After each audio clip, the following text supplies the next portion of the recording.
அதுக்கு நான் தான் போய் பிறக்க வேண்டுமா? ஆமா. உடனே ஆண்டவன் சிவனார் என்ன சொல்லுகிறார் தெரியுமா? என்ன சொல்லுகின்றார்? ஏமா பார்வதி, பார்வதி பிறக்க வேண்டும் என்று சொன்ன உடனே ஆத்திரம் கொள்ளுகிறாயே. ஆமா. இது இப்போது கொடுத்த சாபமா? கிடையாது. முன்பு ஒரு காலத்திலே. ஆமா. நான் பூலோக மனுக்களுக்கு புகழுடனே பலியிழந்து வந்தேனோ, அந்த நேரத்தில் 2 சித்தரும்பை வைத்து என்னை சோதனை செய்தாயே. அப்போது கொடுத்தேன் அல்லவா 3 சாபம். 3 சாபம். முதலாவது சாபம் சாபமானது ஹஸ்தினாபுரத்திலே மதனதர்க்க ராஜ மன்னருக்கும் தார்காவல்லி பெண்ணாளுக்கும் தாட்சாயினி பார்வதியாக பிறந்தாயா?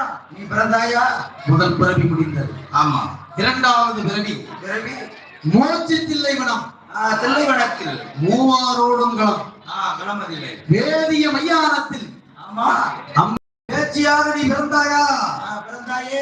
உனக்கு முன்னோடும் பாலகனாக சிவசுடலை மாடசுவாமி. சரி.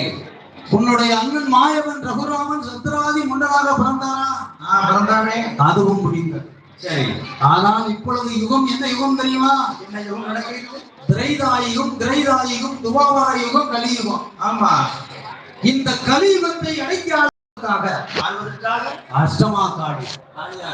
அஷ்டமா காளி 8 பேராக நீ பிறக்கணும். பிறக்க வேண்டும் என்று சொன்ன நேரத்தில் ஆனாலும் ஒன்றுக்கு வேண்ட வேண்டாம். ஒரு கவலையும் பட வேண்டாம். நீ அப்படி பிறந்து கைமை வந்து அடையும் நேரத்தில் கைலாயம் அடையும் நேரம். ஆமா. முன்னோடும் பாலகன் மூத்த மகன் வண்டிக்கார வைரவனாக நான் வந்து பிறப்பேன். நான் பிறப்பேன் அம்மா என்று கொடுத்தார் அல்லவா ஆண்டவன் சாபம். இந்த சாபத்தை